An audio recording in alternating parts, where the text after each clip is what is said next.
Bonjour et bienvenue. Aujourd'hui, on va parler d'un truc assez fou, le trading. Bonjour. D'un côté, on a cette promesse quasi mythique de gains faciles, d'indépendance financière, bref, ça attire énormément de monde. Oui, c'est le grand rêve, là. Et de l'autre, on a la réalité des chiffres. Et là, c'est une véritable hécatombe. Les sources qu'on a pour cette analyse sont unanimes. Toutes convergent, oui. On parle de 76 à 79% des particuliers qui se lancent et qui perdent de l'argent. Un des documents chiffre même la perte moyenne du débutant à plus de 10 000 euros. Ah oui, ça pique. Carrément. Du coup, la vraie question, c'est pas tant comment je peux gagner, mais plutôt pourquoi est-ce que presque tout le monde se plante. Et ce qui est fascinant dans ces sources, c'est qu'elles ne décrivent pas des stratégies secrètes pour être plus malin que le marché. Non, elles décrivent des systèmes pour être moins stupides que notre propre cerveau. Toutes convergent vers une idée simple. Le trading, c'est pas un combat contre des algos ou d'autres traders. C'est un combat contre soi-même, contre nos propres instincts. Exactement. Contre nos instincts de survie qui sont, et c'est tout le paradoxe, complètement destructeurs sur les marchés.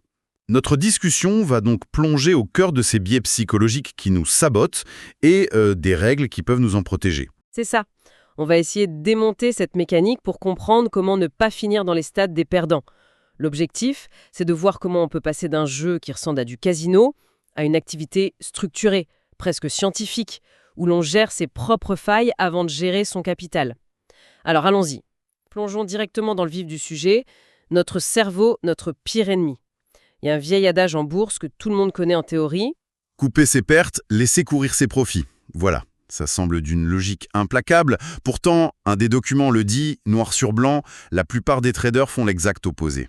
Pourquoi c'est si contre-intuitif à appliquer dans le feu de l'action? Parce que ça va à l'encontre de notre programmation la plus profonde. On touche ici aux travaux de Daniel Kahneman et Amos Tversky, des psychologues. Le prix Nobel d'économie, c'est ça. Eux-mêmes, oui. Ils ont démontré à quel point nos décisions financières sont irrationnelles. Les sources, notamment une d'OVH.com, expliquent très bien ce comportement asymétrique face au risque. Quand on gagne un peu, la peur de perdre ce gain devient plus forte que l'envie d'en gagner plus. D'accord. On devient ultra prudent, on se précipite pour encaisser quelques miettes de profit. On sécurise, quoi. On prend ce qu'il y a à prendre et on s'en va. Exactement. Mais à l'inverse, quand on est en perte, la logique s'inverse complètement. La douleur de concrétiser une perte est si intense qu'on est prêt à prendre des risques démesurés pour l'éviter. Ah oui. On devient un joueur de poker en mode tapis. On entre dans ce que les sources appellent un mode espoir. On est paralysé, on refuse de cliquer sur le bouton vendre en se disant « ça va remonter ». C'est du déni pur et simple. C'est fascinant et un peu effrayant. C'est comme si une autre personne prenait le contrôle du cockpit au moment le plus critique. On pense être rationnel, mais en fait, on est piloté par des émotions très primaires. C'est exactement ça. Une des sources parle de personnalité duale. La personne calme et analytique qui décide d'ouvrir une position n'est plus du tout la même que celle qui doit la gérer une fois que l'argent est en jeu et que le graphique part dans le mauvais sens. La peur et la cupidité prennent le volant. Voilà. Et le pire dans tout ça, c'est que la pensée magique, l'espoir que le marché se retourne, ça fonctionne parfois. Le marché remonte, on sauve sa mise. Et là, c'est le drame. Comment ça, c'est le drame? On a évité une perte, c'est une bonne nouvelle, non? À court terme, oui, mais à long terme, c'est une catastrophe, parce que ça valide et renforce un comportement suicidaire. On vient d'apprendre la pire leçon possible. Quand tu es en perte, ne fais rien, espère, et ça finira par s'arranger. Et la prochaine fois, on refait la même chose. Et c'est là qu'on se prend le mur. C'est ce qui mène à des erreurs classiques comme moyenner à la baisse. Ah oui, la fameuse technique qui consiste à racheter encore et encore une position qui s'effondre pour faire baisser son prix de revient moyen. Les sources donnent des exemples historiques qui font froid dans le dos. On peut prendre le cas d'Alcatel. C'est raconté dans un des articles. On est en pleine bulle Internet, en 2000. Des milliers d'investisseurs achètent l'action au sommet, vers 97 euros. La star du CAC 40 à l'époque. Tout à fait. Puis la bulle éclate. L'action commence à chuter. 10%, 20%. Au lieu de couper, que font-ils? Super, c'est les soldes, j'en rachète. Exactement. L'action tombe à 50, puis 30, puis 15 euros en 2002. À chaque palier, des gens ont moyenné à la baisse, convaincus de faire l'affaire du siècle. Ils transformaient une perte gérable en un gouffre financier. C'est terrible. Ils n'étaient plus des investisseurs, ils étaient devenus des supporters fidèles à leur action. Et la fidélité en trading, ça n'existe pas. C'est une histoire terrible parce qu'on sent bien le piège psychologique. Chaque nouvelle baisse n'est pas vue comme un signal d'alarme, mais comme une confirmation qu'on a eu raison d'attendre. Et que maintenant, c'est vraiment pas cher. Le trading manuel raconte une histoire similaire avec la banque Northern Rock en 2008. Oui, l'auteur raconte une scène incroyable. Il est avec un ami investisseur, l'action Northern Rock est en chute libre, c'est le début de la crise financière, la banque est au bord de la faillite, et son ami lui dit, avec le plus grand sérieux du monde, « Laisse-moi deviner, c'est le moment d'acheter. » C'est devenu bon marché. Il voyait ça comme des soldes chez Carrefour, alors qu'en réalité la boutique était en train de brûler. L'action a fini par valoir 0. Brutal. La leçon est brutale, oui. Un prix qui baisse ne veut pas dire bon marché. Ça veut souvent dire que quelque chose ne va pas du tout. Et tout ça est nourri par un cocktail d'émotions. Le manuel en identifie 4, qui sont les 4 cavaliers de l'apocalypse du trader. La peur d'avoir tort, qui blesse notre ego. La peur de perdre de l'argent, bien sûr. La peur de manquer une opportunité, le fameux FOMO, le Fear of Missing Out, qui nous fait sauter dans un train en marche. Et la dernière ? Et la peur de laisser de l'argent sur la table, qui nous fait couper nos gains trop tôt. Ces peurs sont le carburant de l'impulsivité et de l'overtrading, cette frénésie de clics qui ruine les comptes. D'accord. Notre cerveau est donc notre pire ennemi. C'est un constat assez déprimant. Mais ce qui est intéressant, c'est que les sources ne proposent pas de devenir un robot sans émotion. C'est impossible. C'est impossible, non. Elles proposent plutôt de construire une sorte d'exosquelette de règles pour nous protéger de nous-mêmes. Et la première pièce de cette armure, c'est une règle toute simple qui porte un nom, la règle des 2%. C'est la pierre angulaire de tout l'édifice. La base de la survie. Le principe est d'une simplicité désarmante. Ne jamais, au grand jamais, risquer plus de 2% de son capital total sur une seule transaction. Juste 2%. Si on a un compte de 10 000 €, ça veut dire que la perte maximale acceptable sur une seule position est de 200 €. Pas un centime de plus. L'objectif, c'est pas de faire un coup de génie. C'est de pouvoir revenir trader demain, et le jour d'après, et celui d'après encore. Une des sources donne une simulation qui est très parlante. Si on risque 20% de son capital par trade, ce qui peut sembler acceptable pour un débutant à vide, Oui. il suffit de 4 nouvelles opérations de suite pour pulvériser 40% de son compte.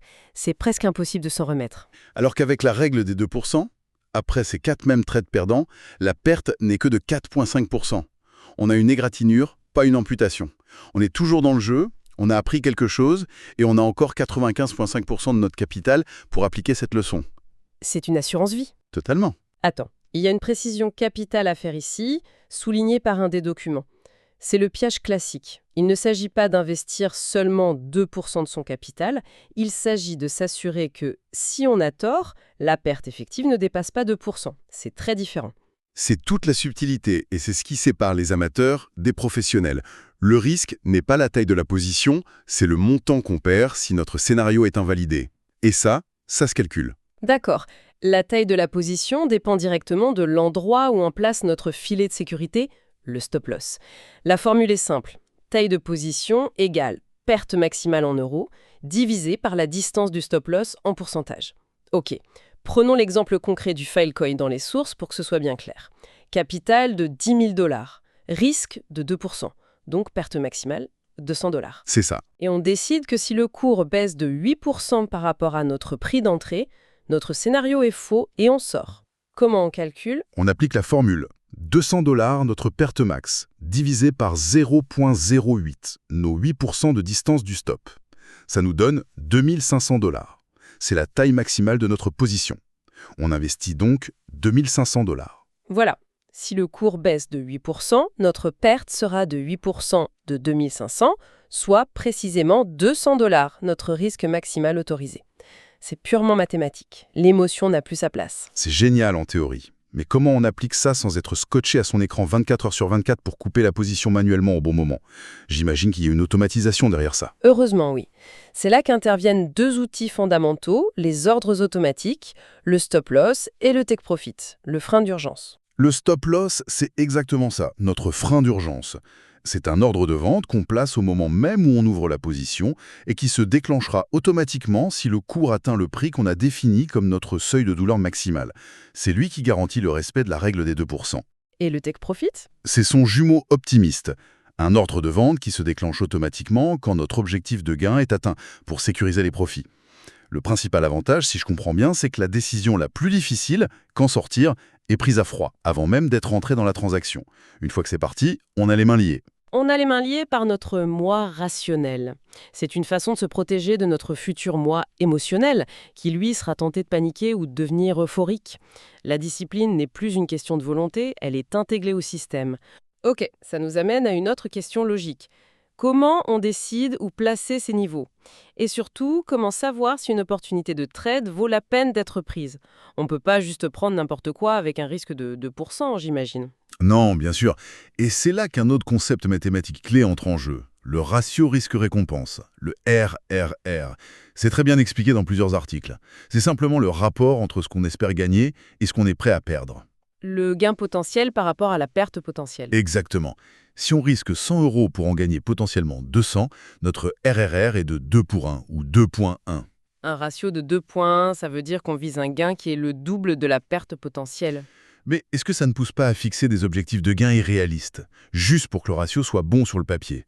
Est-ce qu'on ne risque pas de ne jamais atteindre sa cible? C'est une excellente objection. Et c'est tout le défi. L'objectif de gain doit rester réaliste et basé sur une analyse du marché, pas sur un désir arbitraire d'avoir un bon ratio. Mais l'intérêt du RRR est ailleurs.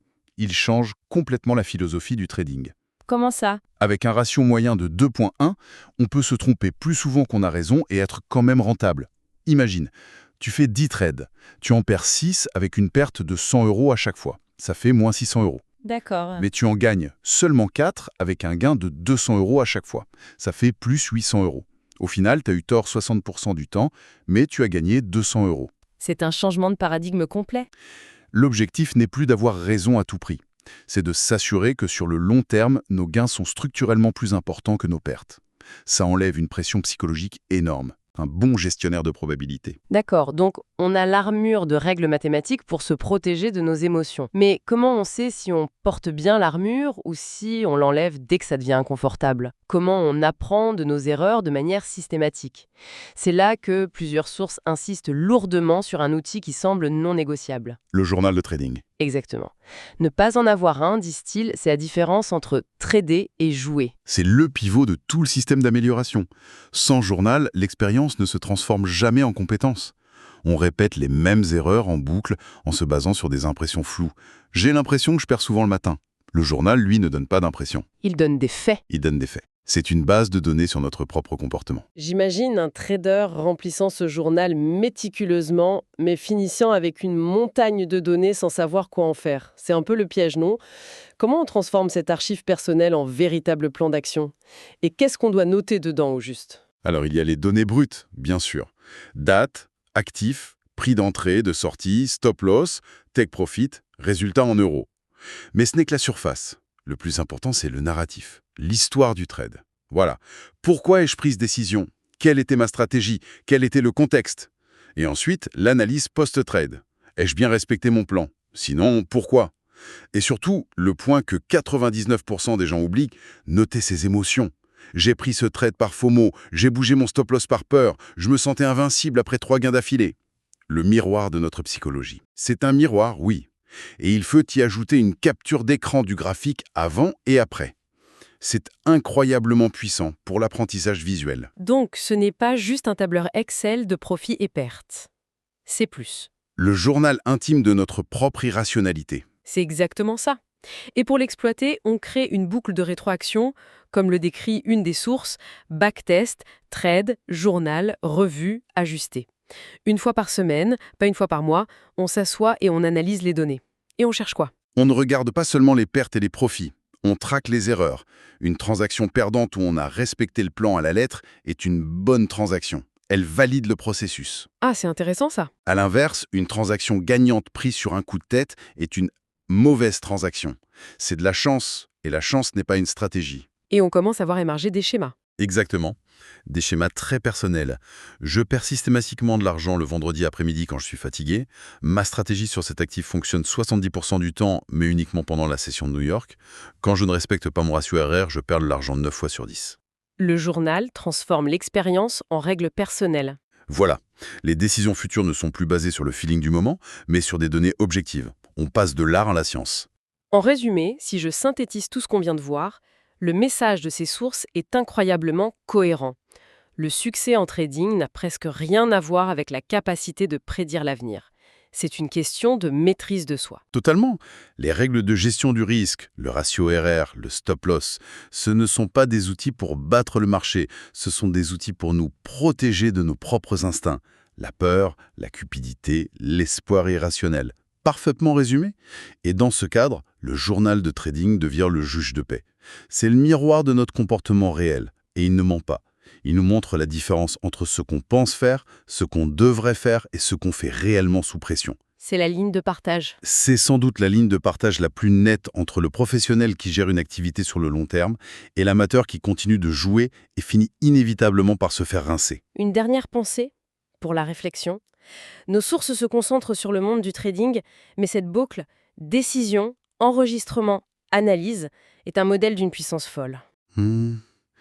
On peut se poser la question, si l'on appliquait la rigueur d'un journal de trading à d'autres domaines de notre vie où les émotions dictent des décisions importantes, que ce soit dans notre carrière, nos relations, nos projets personnels, quel schéma destructeur pourrions-nous bien découvrir et surtout enfin corriger ?